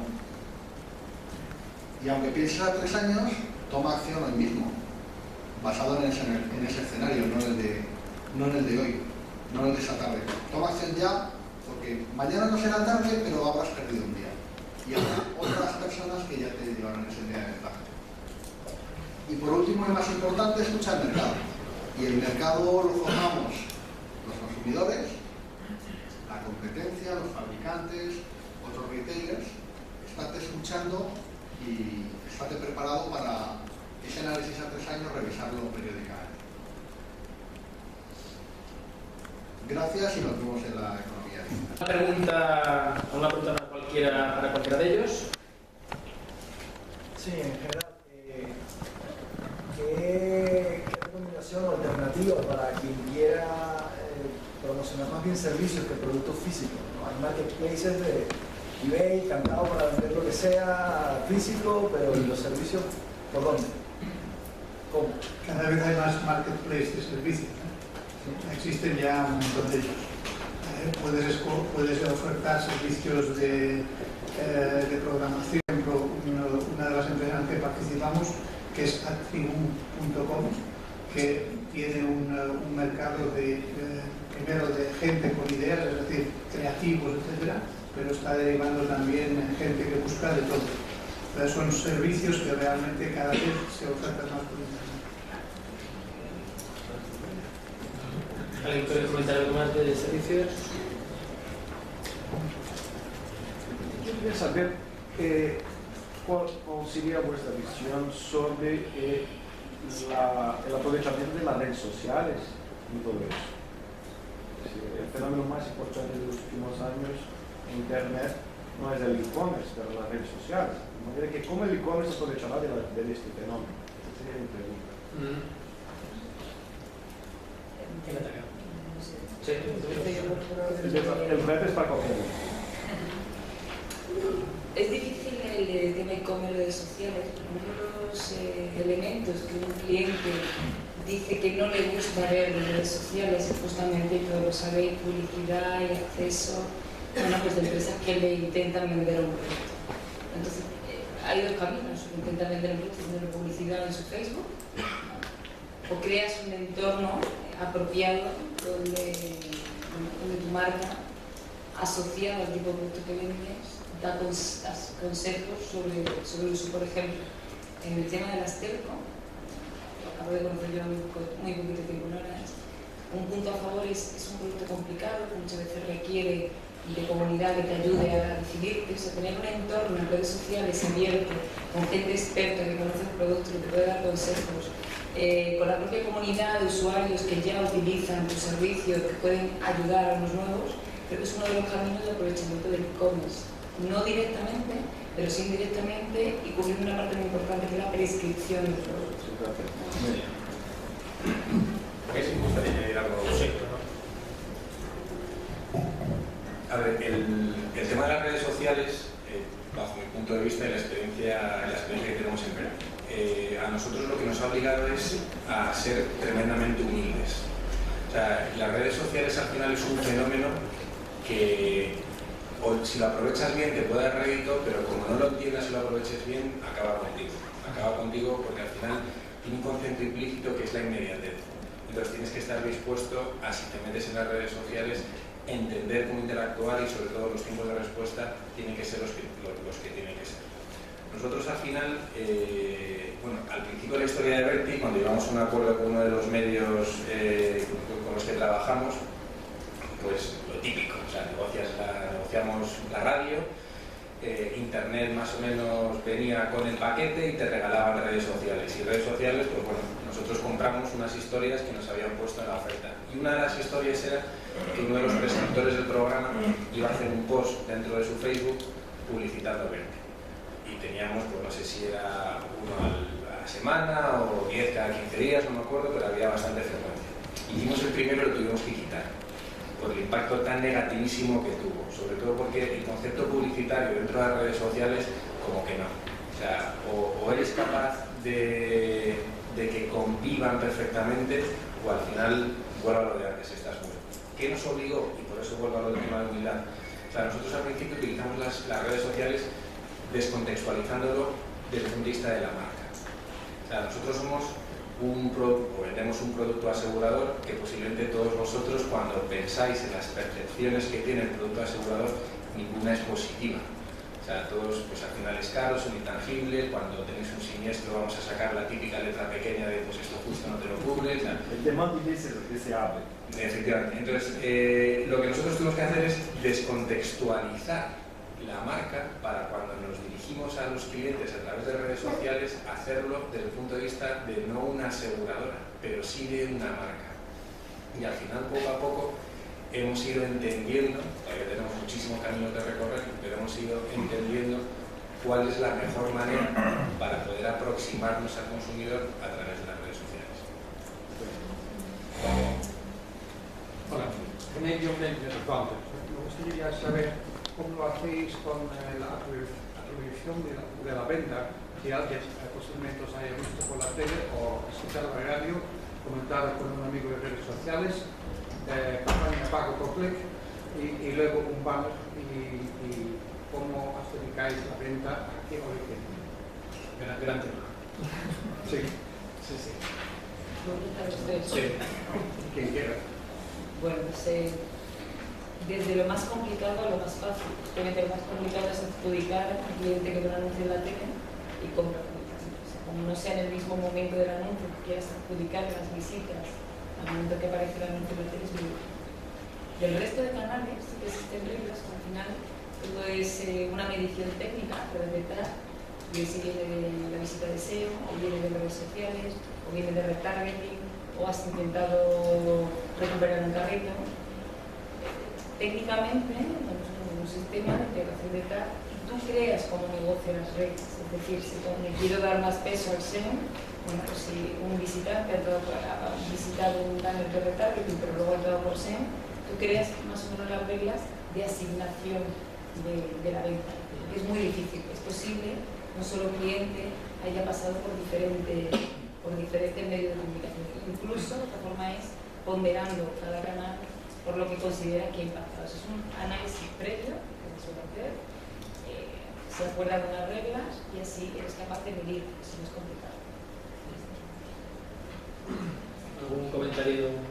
Sí, bueno, vamos, tampoco quiero avasallar, pero vamos, Inverti es, por necesidad, es una compañía que invierte muchísima pasta, o sea, muchísima, y nuestro principal objetivo es optimizar los gastos de adquisición. Para optimizar los gastos de adquisición, sí o sí tienes que tener una correcta medición en medios. Me encanta esa pregunta porque justamente hace un par de semanas estuvimos revisando los modelos econométricos, y los modelos econométricos que al final te permiten hacer una especie de asignación o entendimiento de los contactos de cara a planificaciones a futuro, históricamente se veían de forma absolutamente vertical. O sea, lo que hacía la tele, lo que hacía la radio, luego entró Internet, y al principio Internet era uno, ahora Internet es SEO, SEM, display, afiliación. Claro, la dificultad es verlo de manera horizontal. Pues, aparte de tags, temas de cookies, lo que tienes que tener es una forma absolutamente disciplinada de intentar entender todos los pasos por los que el cliente pasa antes de acceder a tu web. Porque si no, en muchas ocasiones lo que te encuentras es que SEM es el gran generador de demanda, pero en muchas ocasiones SEM es el gran recogedor de la demanda de otros. Entonces, un buen modelo econométrico que te permite una muy buena asignación y una medición constante de todos los pasos que hace tu cliente a través de los distintos canales, pues es lo que te permite asignar a los clientes a cada soporte. Luego, los medios convencionales posiblemente es más sencillo porque tienes o diferenciación de 902 por cada uno de los canales, o un modelo de incrementales que es 5 segundos antes de un pase cuántas llamadas tienes, o 5 minutos antes de un pase cuántas llamadas tienes, y 5 minutos después cuántos tienes. Pero bueno, eso es más del Pleistoceno, y lo suyo es intentar tener una visión mucho más horizontal que te permita hacer una correcta asignación. Nosotros estamos ahora analizando una empresa en la que pensamos entrar, que es una consultora de matemáticos que nos...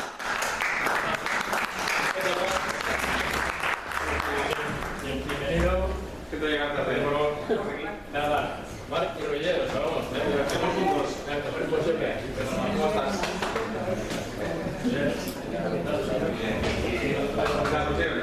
Creo que venimos con la introducción, pero estoy escrito en directo. Entonces, nuestra casa, tomad aire, ¿vale? Tenemos siquiera... Vamos al final. Bueno, ¿qué tal el AVE? ¿Todo bien, no? Bien, hemos salido que empezar. Perdón, te estaba diciendo que estamos viendo una empresa que es una consultora que nos gusta mucho, que son 40 personas y son 38 matemáticos. Y una de las cosas que hacen, que a mí me maravilla, es crear modelos econométricos de cómo se mide eso y de cómo se optimiza. Y están teniendo unos resultados muy buenos. Trabajan ya para una serie de empresas que conocemos. Estamos hablando con ellos de la internacionalización, porque nosotros tenemos una consultora en otro ámbito muy interesante en Estados Unidos y queremos hacer un puente entre las dos. Y yo creo que las matemáticas del futuro van por ahí, es decir, se van a utilizar modelos econométricos cada vez más avanzados para medir eso en tiempo real, para que realmente puedas modificar decisiones sobre campañas mientras están sucediendo. ¿Cómo se llama, por favor, la consultora? Conento.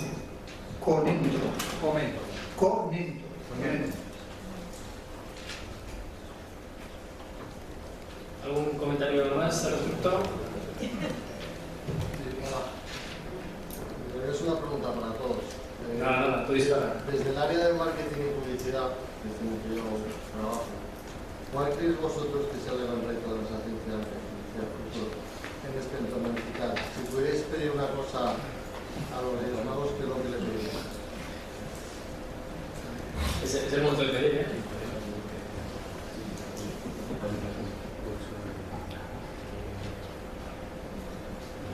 ¿Está difícil?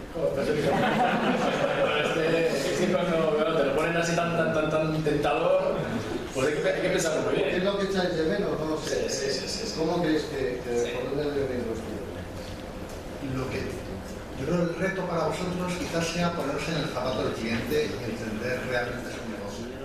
Muchas veces entendíais un negocio offline, pero creo que no todas conocen los retos digitales de los negocios tradicionales como el mío. En mi opinión incido en lo de antes. distribución horizontal, que a mí me cuesta. Se habla mucho de.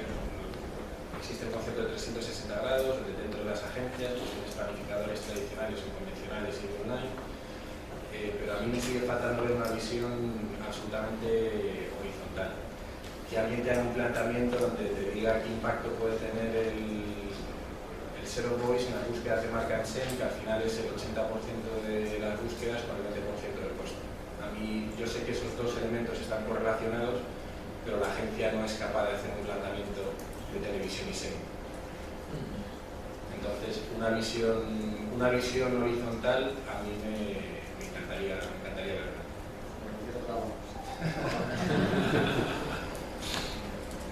¿Alguna pregunta más? Yo tengo una pregunta. Habéis hablado mucho de redes sociales, pero no habéis dado hincapié en los típicos foros que pueden ser así un poco más andar por casa y los blogs. Es decir, hay un caso recientemente, el caso de Telecinco de la Noria, que a través de un supuesto blogger pues hizo finalmente crear un programa. ¿Cómo se puede controlar ese tipo de corrientes de opiniones y que hasta qué daño pueden hacer a una marca o un servicio en concreto?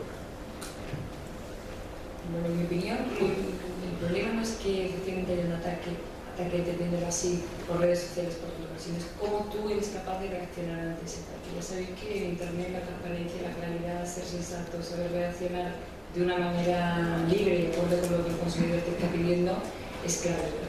Te cuento un ejemplo. Nosotros hemos lanzado en Orange hace poco 4G, lo habréis visto, os lo veo yo mucho porque como estoy en la compañía lo veo por todas partes, pero está 4G de Orange, está pues en cartelería exterior en todos los sitios. ¿Qué ocurre? En Málaga el logo es es I Love Orange, ¿vale? 4G, y en Málaga se nos ocurrió, pues, en Madrid se nos puesto MAD y en Málaga MAL, entonces sonaba MAL 4G Orange. Y así surgió. Entonces, ¿qué ocurre en redes sociales? Fue aquello, fíjate que mal la campaña, lo hemos hecho fatal, mal en Málaga, tal. La reacción fue rápida, con la agencia. Entramos en redes sociales, tomamos todos los consejos que nos dieron los consumidores, los a través de Twitter y de Facebook, y se cambió absolutamente la campaña. De ser un impacto negativo, se convirtió en 3 días en un impacto súper positivo. Podéis entrar si queréis porque hay histórico de lo que pasó. Los mismos consumidores pues pasaron de tener una actitud negativa a positiva, como que Orange hace caso al comentario que se pueden hacer en redes sociales. Lo importante, o lo malo no es lo que se diga o la crisis que surja, lo importante es saber gestionar. Si os parece, sé que tienes también otra pregunta, pero si os parece vamos a dejar una pregunta para después, porque sí os propongo hacer un pequeñín corte, pero ahora de 5 minutos, seamos disciplinados, porque evidentemente luego viene el postre, es un buen postre con Roger y con Marc, así que por favor hagamos un corte, así todos tomamos un poquitín de aire. Son las 11, a las 11:05, 11:07 nos vemos aquí de nuevo y retomamos y seguimos con preguntas. Trabajar bien la fidelización, y esto diríamos son las dos áreas donde muchas veces la empresa dedica muchos recursos económicos, que requiere, sobre todo la captación, requiere inversiones importantes. Entonces obviamente el reto aquí es implementar bien cada una de las acciones, dominar bien cada uno de los canales de captación existentes en online para que los resultados, pues el retorno de la inversión sea el mayor posible. Algo parecido pasa con la fidelización. Cuando uno tiene una base de clientes, lo que se trata es de activarla y hacer que compren más y más a menudo. Entonces lo que hay que hacer pues, es trabajar bien el plan de fidelización. Obviamente otro de los retos habituales, donde las empresas también dedican mucho tiempo y esfuerzo económico y de personas, es en la optimización del site, es decir, tú puedes captar tráfico a tu web, luego lo que hay que hacer es que este tráfico convierta a ventas, convierta a leads o convierta, diríamos, al objetivo que tengas marcado. Y en este sentido pues hay que trabajar la usabilidad, hay que trabajar el diseño, el rendimiento del site, etcétera, etcétera, y pues eso es una área, diríamos, tradicional que hay que trabajar bien para hacerlo bien, mediante la analítica web, mediante las herramientas que se estimen oportunas, y aquí al mismo tiempo, aparte de convertir, otra opción para generar más ingresos es trabajar para aumentar la cesta media, y aquí es donde tenemos las técnicas del cross-selling y del upselling que están pues, cada vez evolucionando más. Y el último reto, que también es muy importante, es la dificultad que tiene muchas veces de conseguir crear una marca fuerte a través del canal online. En online la audiencia está muy fragmentada, entonces es importante, así diríamos para dar un titular fácil, yo creo que lo más importante es asegurar coherencia en la comunicación a través de todos los canales con los que se trabaja. Y aún así, crear una marca a través del canal online pues tiene bastantes dificultades porque la atención del consumidor no es tanta como puede ser pues en una televisión, sobre todo si hay pocos canales donde la gente pues está mirando todo lo que quiera o no quiera y recibe el impacto de alguna manera. Entonces diríamos que estos son los retos tradicionales que uno trabaja en el e-commerce. Pero las primeras oportunidades que quiero compartir con vosotros es el hecho de transmitir que realmente cuando hablamos de e-commerce no solo hablamos de marketing online, de captación, no solo hablamos de site, sino que realmente hay muchas otras palancas que podemos utilizar para aumentar nuestras ventas y para hacer que tu site sea, diríamos, más apetecible para los consumidores. ¿Qué herramientas tenemos? Pues bueno, de entrada, mejorar la adaptación al cliente, mejorar los servicios. El primer paso, obviamente, pues sería, por ejemplo, si uno quiere vender en Francia, pues es adaptar la web al francés. Sería una adaptación interesante. Luego, adaptar tu web dando facilidades de pago. Existen métodos de pago como PayPal, como contrarreembolso, existen muchos métodos de pago y obviamente cuantas más opciones das a tus clientes, más probable es que tu cliente encuentre una forma de pago que le sea conveniente. Entonces, diríamos, enfocarse a dar servicio pues es muy bueno y dentro del servicio obviamente la estrella es en las posibilidades de entrega. Las posibilidades de entrega actualmente en España hay pocas opciones, relativamente pocas. Tenemos un servicio, una entrega a domicilio muy básica donde pocas veces el cliente puede elegir la franja horaria en la que recibir los paquetes y muchas veces es un factor determinante en la decisión de compra. Por ejemplo, en el supermercado, ¿no? Siempre cuento yo un caso de que un supermercado me tenía que hacer una entrega en casa, llegó tarde, yo no estaba y no tenía nada para cenar y tenía invitados en casa, ¿no? Entonces, poder delimitar bien la franja horaria, el servicio de entrega y enfocarse a dar más opciones también de recogida de la mercancía, pues son cosas que nos pueden ayudar. Y diríamos, en general, la mejora de los servicios yo creo que es una área donde cada euro invertido pues tiene un gran retorno. La otra cosa que se puede hacer, y eso también es muy importante, es mejorar el producto. Por producto entendemos tanto disponibilidad de stock, presentación del producto, fotografía del producto, descripción del producto. Es decir, hay una gran variedad de cosas, obviamente el precio, diríamos las 3 P's clásicas del marketing tradicional, pues implementadas en online, tienen incluso más valor porque todo, diríamos, es mucho más visible y comparable por parte del cliente, ¿no? Entonces, trabajar esto también es una forma de acelerar las ventas de forma muy rápida. Y luego, obviamente, hay que trabajar muy bien al cliente, tratar muy bien al cliente, dándole una experiencia de post-compra que sea muy satisfactoria, ¿no? Todos sabemos que un cliente fiel, si a un cliente le conseguimos resolver una incidencia que haya tenido en un proceso de compra y se la resolvemos satisfactoriamente, pues la fidelidad de este cliente aumenta muchísimo, ¿no? Es un poco como con las aseguradoras, ¿no?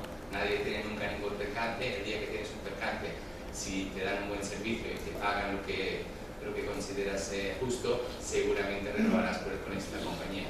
Pues lo mismo pasa en e-commerce. Si tienes una buena experiencia de compra, si tienes una incidencia y se la resuelves, o sea, porque siempre hay incidencias cuando hablamos de logística externa, pues seguramente la fidelidad de este cliente aumentará. Entonces, trabajar todos estos puntos, pues realmente yo creo que es una oportunidad. En muchos casos son quick wins porque hay, sobre todo en disponibilidad de stock, hay muchos puntos de mejora en muchas empresas, en muchos webs que podemos ver.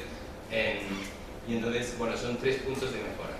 Pero por encima de todo también, yo lo que quería era transmitiros que el e-commerce tiene un gran potencial de venta a nivel internacional, ¿no? Es decir, cuando tenemos una tienda física, expandirnos internacionalmente pues es viable, pero siempre diríamos que es una expansión más gradual. En e-commerce tenemos la ventaja de que hoy en día existen operadores logísticos globales y realmente las oportunidades de vender fuera de España pues son muy grandes. como dando aquí dos números, pues tenemos el volumen de negocio de e-commerce en los tres principales mercados europeos, que serían UK, Alemania y Francia. Son volúmenes muy altos, comparados incluso con el de España, que según un dato de Alisutal está en unos 13.000 millones de euros, pues en Gran Bretaña son 96.000, que son casi 8 veces más. Entonces, realmente yo siempre lo que quiero transmitir es, piensa en implementar muy bien tus canales tradicionales de e-commerce, de online, desde la usabilidad del site, que es clave, en la captación de los clientes, que es clave, pero también ten en cuenta que el mundo no se acaba en España, como vemos los datos de Europa, y si voy al siguiente slide, yo creo que el mercado al que tendríamos que estar enfocando es el mundo, ¿no? Y en e-commerce esto no solo es posible, sino es que es casi una necesidad, porque si creces en volumen, por las economías de escala, tu negocio online es más rentable, y al ser más rentable tienes más beneficio, que te permite invertir más en captación. Es un poco una bola de nieve que en el caso del e-commerce puede ser que se acelere muy rápido. Entonces, aquí creo que mi mensaje a nivel de la gran oportunidad es pensar siempre de forma global, que el e-commerce es un canal que te permite vender en muchos mercados. Obviamente tienes que hacer números en cada uno de ellos, mandar un paquete a Malasia no es barato, entonces tienes que hacer números, cuál es tu margen, cuánto vale el producto, cuánto paga el cliente, ¿no? Y en esta línea mis consejos pues serían estas, es decir, pensar el negocio de forma conjunta, no solo desde una perspectiva 100% de e-commerce, expandirse internacionalmente, y para expandirse internacionalmente con éxito lo que hay que hacer es actuar como si fueses un player local, es decir, comparándote no con una empresa que vende también desde España a Estados Unidos, sino intentar ser competitivo respecto a la gente que trabaja directamente en el mercado. Es que si no, tú abrirás tu tienda online o ofrecerás el servicio, pero si no eres competitivo en precios y en servicios con los actores locales, pues la gente simplemente continuará trabajando con los actores locales. Pero trabajando bien y haciendo números y viendo cómo puedes adaptarte a cada uno de los mercados, pues seguramente, empezando por la Unión Europea, verás que hay muchísimas oportunidades de vender fuera de España con éxito, ¿no? Otros mercados, no siempre es todo muy fácil, hay mercados que son más complejos que otros, por temas de aduanas, por temas de aranceles, por temas de costes en muchos casos, pero sí que realmente si piensas en la estrategia que te pueda digamos, llevar a ser competitivo en dichos mercados, pues tienes un gran camino por hacer y unas grandes posibilidades de crecer. Y sobre Internet en general, yo lo que siempre digo es que hay que pensar en grande, ¿no? Es decir, hay teclas, hay palancas en Internet que te permiten hacer saltos cualitativos y de facturación muy altos, y si los puedes aplicar, por ejemplo, en diferentes mercados, ¿no? Entonces hay que intentar siempre implementar cambios que puedan tener realmente una huella importante en tu cuenta de ventas. Y por último, lo que yo creo que es clave en Internet, las grandes ideas están muy bien, ves una página que funciona muy bien, pero en el día a día de cada uno de nosotros lo que es muy importante es ejecutar muy bien. Es decir, desde los canales de captación, cuando uno hace SEM, cuando uno trabaja en SEO, cuando uno trabaja en mejorar la usabilidad del site, lo que hay que hacer es implementar bien las cosas, ¿no? Es decir, hay que ser bastante detallista en la implementación para realmente estar extrayendo lo máximo de cada una de las acciones que se hacen. Entonces, un poco como resumen sería esto, intentar expandirse, intentar pensar también en grande, buscar cosas que realmente tengan un impacto importante en tu cuenta de resultados, y luego trabajar, cuando hablaba de los retos de hacer captación eficiente, fidelizar bien al cliente, pues para esto es clave ser muy meticuloso en la implementación de las acciones para obtener el efecto que uno espera de cada uno de estos. Entonces, no quiero alargarme mucho, no sé si está más o menos en el tiempo que me había comentado. Estás sorprendentemente disciplinado, Roger. Me sorprende. Te lo agradezco, yo creo que fenomenal. Yo ya quería aprovechar que estás recién llegado de China, si nos quieres comentar algo, bueno, si se puede saber. ¿Qué te ha llevado a esos lares del mundo? Bueno, China es un mercado, como sabéis, hay muchos chinos.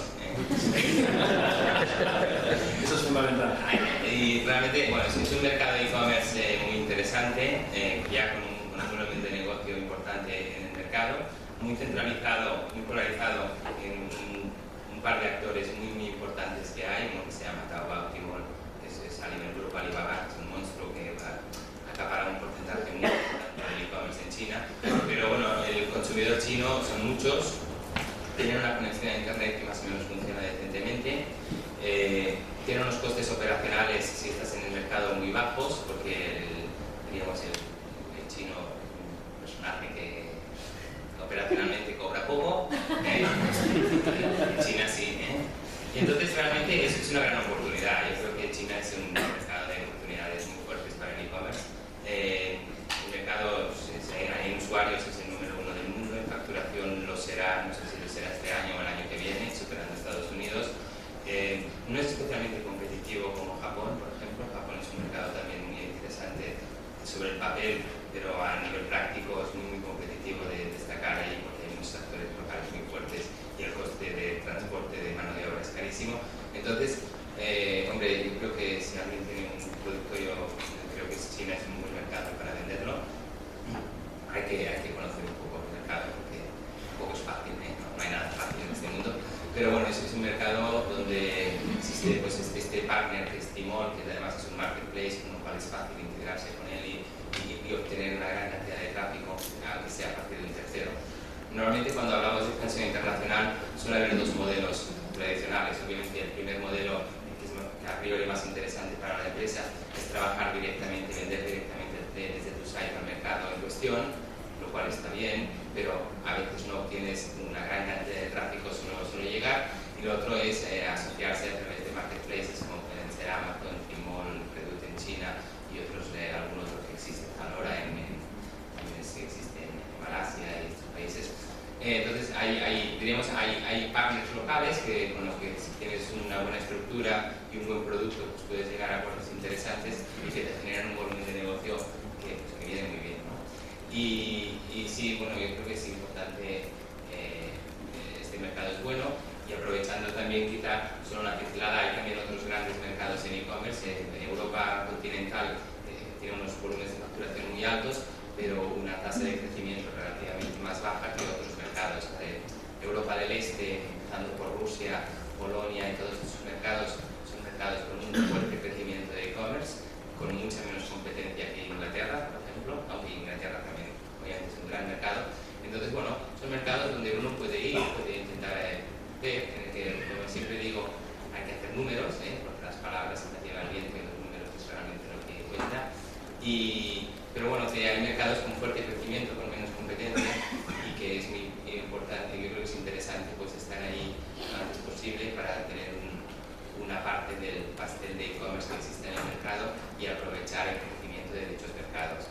Entonces, bueno, yo desde mi punto de vista, obviamente empezando por China, pero creo que en la mayoría de países, diríamos, que existen en el mundo, pues hay oportunidades para crecer en e-commerce. Muy bien, Roger, pues mil gracias. Como hemos podido. ¿Os puedo hacer una pregunta? ¿Quién de aquí ahora mismo conoce quién y qué es Rakuten? ¿Puedes levantar la mano? ¿Y hace un año? ¿Os que ahora habéis dicho que sí?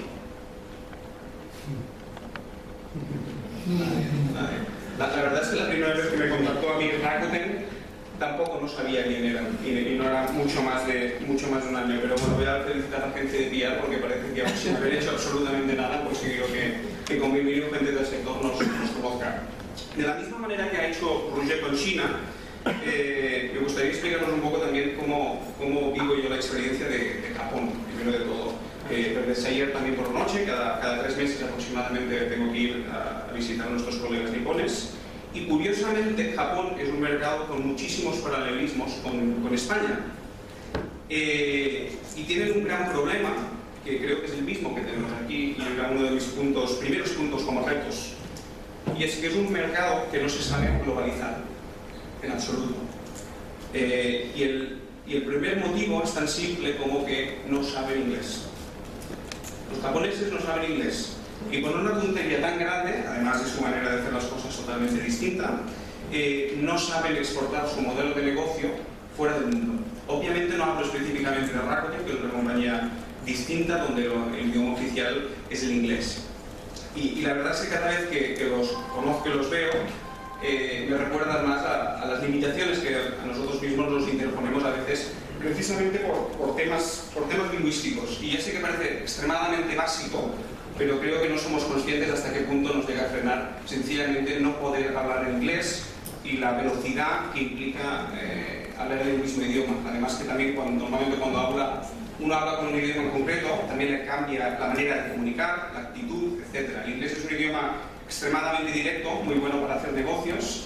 El japonés es todo lo contrario, en este caso. Un japonés nunca te dirá ni que sí ni que no, tienes que leer entre líneas, luego haces lo que te da la gana y esperas que no sea lo incorrecto. Pero desde el momento que todo se pasa al inglés, realmente se ayuda muchísimo. Quizá no voy a hablar tanto de Rakuten como os gustaría. Soy consciente de que estamos justo aterrizando en nuestro mercado, lo hacemos de una manera modesta. De hecho, la mayoría de las cosas que quizá habéis leído en la prensa no las hemos dicho nosotros, son conjeturas que se hacen.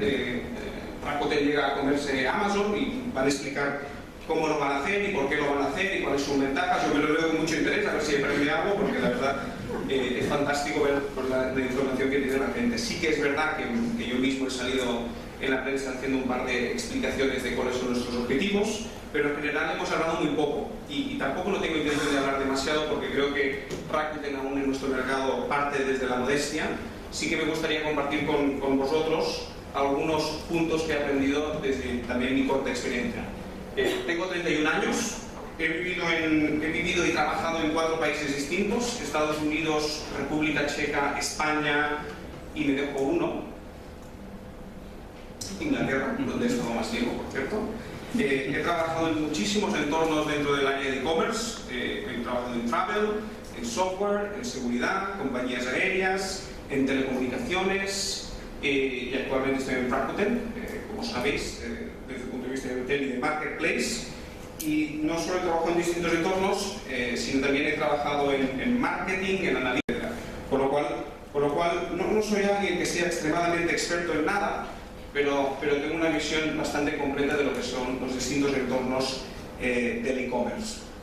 Si me centro más en lo que serían los retos, y voy a definir retos como distintos elementos que a mí personalmente me preocupan de nuestro mercado. El primero también, de nuevo, es extremadamente simple.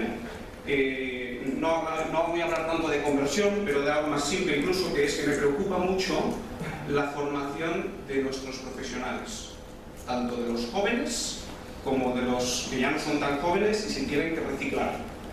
Creo que hace falta muchísima más conexión entre las empresas y los centros educativos en general.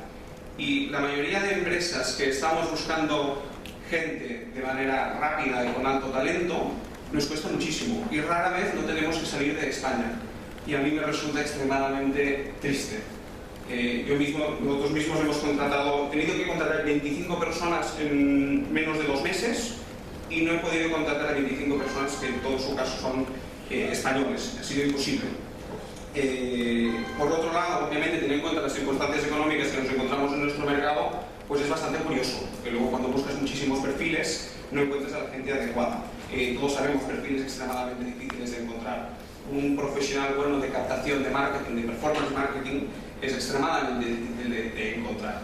Y no me refiero a alguien que sabe de marketing de marca o de incluso de redes sociales, que es un perfil un poco más generalista, pero cuando quieres a un tío de performance, que normalmente es un estadista, matemático, incluso con combinación de sociólogo, y actualmente incluso los filósofos están muy bien buscados, cuesta muchísimo de encontrar a gente que tenga la combinación de educación académica bien estructurada, con una mínima experiencia en la perspectiva adecuada. También porque creo que la mayoría de empresas en nuestro mercado aún tienen muchísimo que aprender desde distintos entornos, sobre todo de la medición. Antes hablabais de una agencia, no he llegado a entender cuál era el nombre, la agencia de medios, que creo que lo analizaban todo, que eran todos matemáticos. Conento.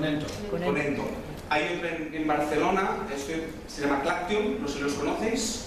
Claction básicamente solo contratan a doctores en matemáticas, no sé si es necesario que sean doctores, pero gestionan básicamente SEM, y os aseguro que cuando una agencia de profesionales de matemáticas se pone a gestionar tus campañas de SEM y son tíos que no tienen ni idea de AdWords, es muy distinto que la mayoría de agencias que actualmente trabajan en el mercado. Entonces, de nuevo, creo que entre todos los que estamos en el sector debemos hacer un esfuerzo para buscar sinergias con los entornos educativos para conseguir realmente educar mejor a nuestra gente y apostar también las empresas con gente joven y de talento para que también no se vayan, porque por un lado muchos se van y por otro lado cuando buscas no encuentras lo que necesitas. El segundo punto, y me extrañaría que nadie no lo hubiera mencionado, de hecho Roger mismo lo ha mencionado, es el tema de la internacionalización. Israel, no sé si conocéis un poco el mercado de Israel. Israel está considerado el segundo Silicon Valley del mundo, el segundo país donde más empresas y startups salen cada año.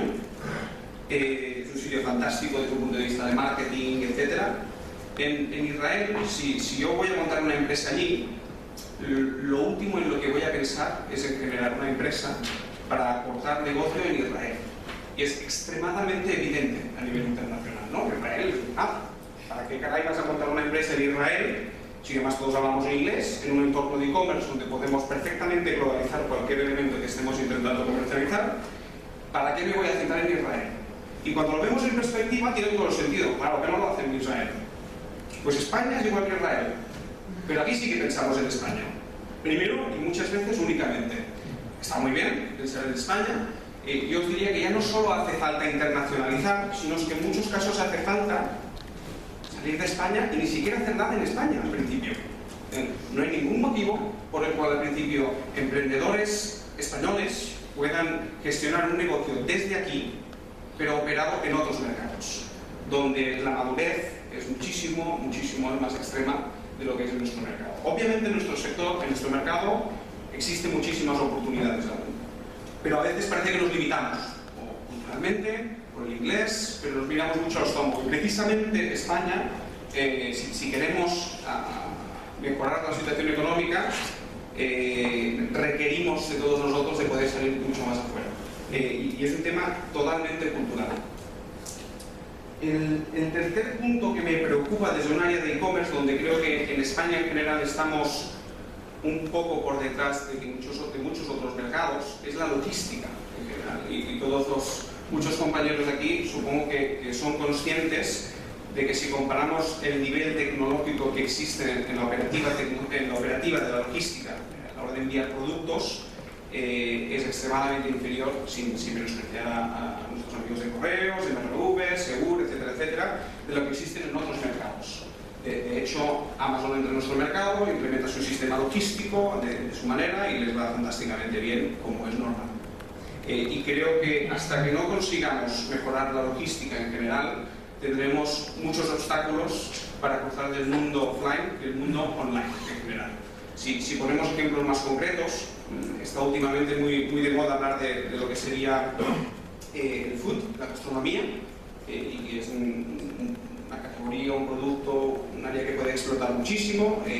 Amazon ha anunciado a nivel internacional que van a lanzar todo lo que sería gastronomía. Rakuten hace años que está trabajando a nivel gastronómico. Es una categoría fantástica porque genera mucha retención de los usuarios, mucha fidelidad, etcétera, pero logísticamente es extremadamente complicado enviar productos frescos o de subperecederos, etcétera.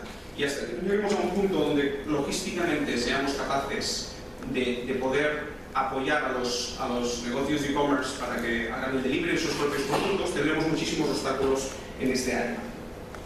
Dicho esto, desde el punto de vista de oportunidades, y en muchos casos bastante conectadas con los distintos elementos que he comentado, Creo que hay una gran oportunidad en general, muy genéricamente hablando, y creo que la habéis tratado, sí, por lo que he visto, más detalle, que es todo lo que implique conectar el mundo online con el mundo offline. Actualmente las experiencias, o casi todas, son totalmente online, o son casi totalmente todas ellas offline. Y aún el online en España no deja de ser un 1,7, depende de la fuente que lo mires, por ciento del total del mercado que se genera. Cuando, como habéis visto también en las slides de Roger, en otros mercados no había nivel de penetración, no había nivel absoluto. El nivel de penetración en UK puede estar bordeando el 15% aproximadamente. Obviamente eso es positivo, porque básicamente España es el mercado donde más se espera que se crezca en los siguientes 5 años, pero por otro lado estamos extremadamente limitados. En nuestro mercado aún existen muchísimos vendedores que no saben cómo funciona el e-commerce y no tienen ni los recursos, ni los conocimientos, ni la capacidad para entrar en este sector. Y estos vendedores, que nos parecen nada, siguen gestionando el 98,3% del negocio en nuestro sector. Y solo que consigamos entre nosotros aportar un 10% de este volumen de negocio al mundo de Internet, vamos a explotar por 10, básicamente. Pero se requiere de ayudar a este segmento de vendedores, de profesionales que aún no lo han conseguido. Obviamente también hay una parte de la demanda de los usuarios, pero me centro más en la parte de los vendedores. Necesitan formación, necesitan herramientas tecnológicas extremadamente sencillas y económicamente que puedan acceder a ellas. Requieren de la logística, como estaba diciendo, que les deje de dar miedo. Requieren de compañeros de viaje que les asesoren en todo el proceso. Es evidente que Rakuten, entre otras cosas, se dedica a esto, pero no creo que sea un tema solo de Rakuten, sino un tema cultural de todos nosotros desde los distintos puntos de negocio que estamos ahora mismo, en los que estemos colaborando.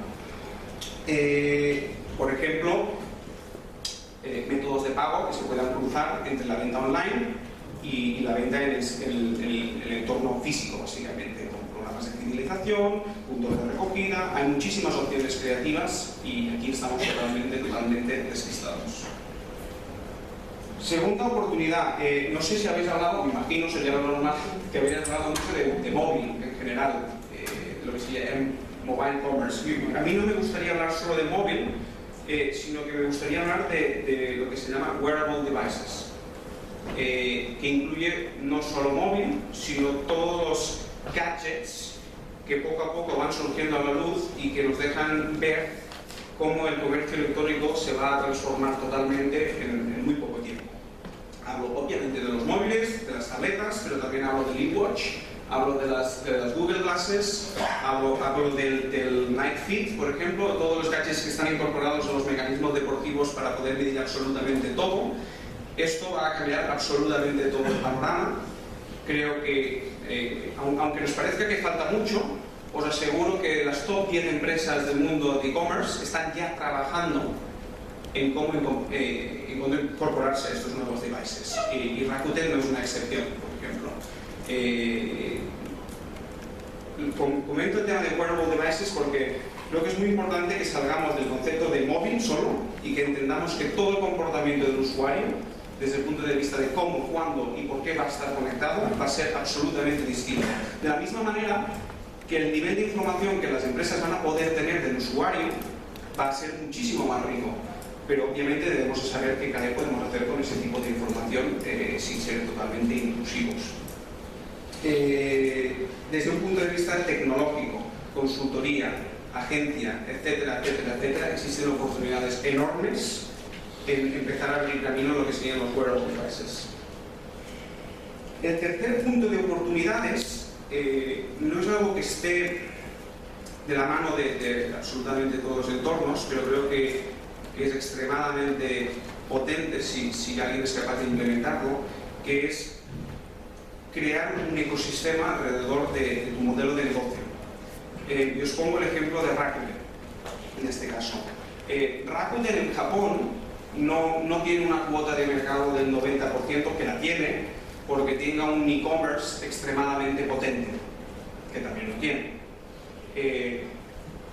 El motivo por el cual es el número 1 del Japón es porque alrededor de su programa de fidelización, sus valores, su marca, sus productos, etc., no solo tienen un marketplace, sino que tienen una tarjeta de crédito, tienen un banco, de hecho, tienen aseguradores, tienen Rakuten Travel, tienen, bueno, podría continuar mucho hasta llegar a campos de golf, resort, etcétera, etcétera.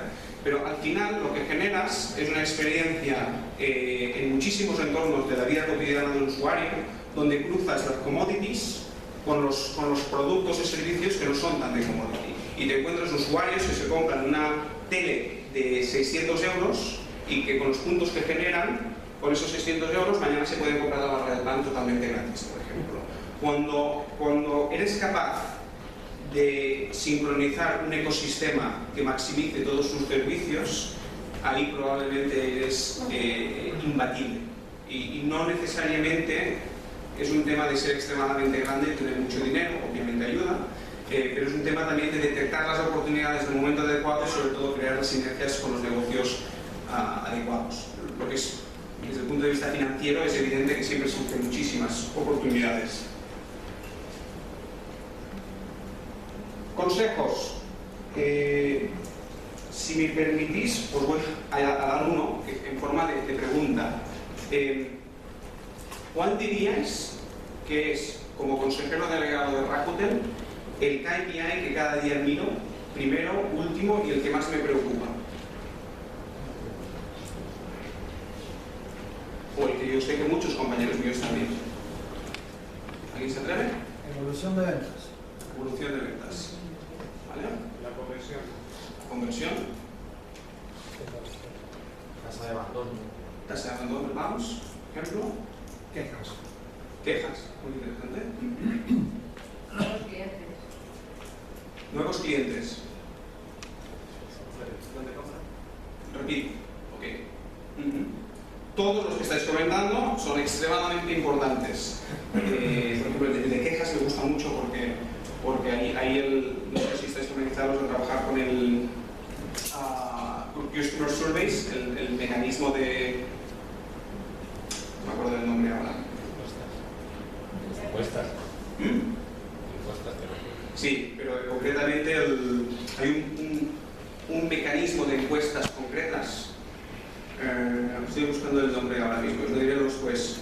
Que básicamente si te mide tu negocio desde un punto de vista de atención y percepción de cliente, que te aseguro que si tienes 3 meses un ratio negativo, tu empresa está muy bien. Net Promoter Score. Básicamente. Todos fantásticos, pero ninguno de ellos es el que miro el primer día cuando llego a la oficina. Es tan simple como CAC contra Lifetime Value. Punto. ¿Sabéis que entendéis lo que digo? Si digo CAC contra Lifetime Value, más concretamente CAC inferior a Lifetime Value. Porque si CAC no es inferior a Lifetime Value, ya podemos pedalear lo que queramos, que no tiene sentido. ¿Alguien no sabe qué es el CAC? CAC, Customer Acquisition Cost, es el coste de captar a un usuario. ¿Y el Lifetime Value? El valor de la permanencia del usuario. Hay muchas maneras distintas de calcularlo. Normalmente es 1 dividido entre ARPPU. Disculpad, soy estadista y a veces caigo en tecnicismos. Pero básicamente, si el precio de captar a un usuario es más alto que el lifetime value que te retorna ese usuario, se acabó la fiesta. Quizás no lo ves ahora, lo verás o te lo encontrarás a nivel de cash flow, etcétera, etcétera, dentro de 24 meses, lo que quieras, depende de lo que dure un lifetime value, básicamente. En el punto que tengas un CAC inferior al lifetime value, señores, darme 10 millones de euros que nos vamos a forrar todos. Obviamente luego otra cosa es la escalabilidad.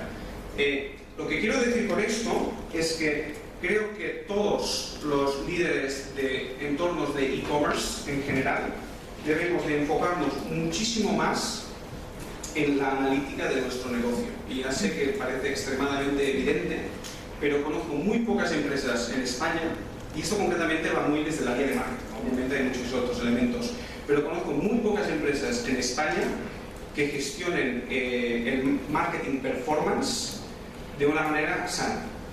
Probablemente está Booking, que yo conozco, que son el número 1, no de aquí sino del mundo.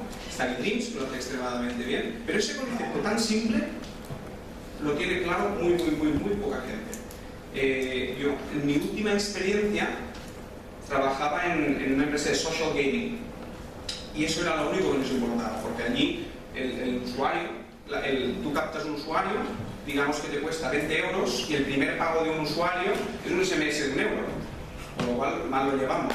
Con lo cual este tipo de empresas aprenden a gestionar muy bien su rentabilidad desde un punto de vista de medir el lifetime value de un usuario y luego el payback para ver cuándo se retorna el ingreso del coste que se ha realizado. Probablemente ahora mismo las industrias del gaming y del gambling a nivel de marketing estadístico están a años luz del resto de e-commerce que conozco. Siempre tuvieron. Siempre tuvieron. Exacto. Por lo cual, exacto. Por lo cual, mi recomendación sería aprender, fijaros y observar muy de cerca todas las empresas de social gaming y gambling, porque están lejos de lo que hacen muchísimos otros. Bwin, Social Point, Zynga, whatever. No hay nadie en el equipo de marketing que no sea matemático, básicamente. El director de marketing suele ser matemático, no suele ser publicista ni nada de esto. Y si son una mínima parte de lo que hacen estas empresas lo aplicáramos en muchísimos otros e-commerce, ganaríamos muchísimo. Lo que pasa es que el lifetime value del usuario es extremadamente difícil de calcular si no te encuentras en un entorno cerrado, donde las redes sociales o los juegos sociales se encuentran. Aún así hay maneras de calcular, porque de lo contrario puedes estar destruyendo tu negocio con la capacidad de verlo 10 meses antes y no te das cuenta. Y como habéis visto, he intentado no entrar demasiado en detalle de Rakuten, sino que quería explicaros un poco más en detalle cosas que a mí concretamente me preocupan, y estaré encantado de responder cualquier pregunta. Muchísimas gracias.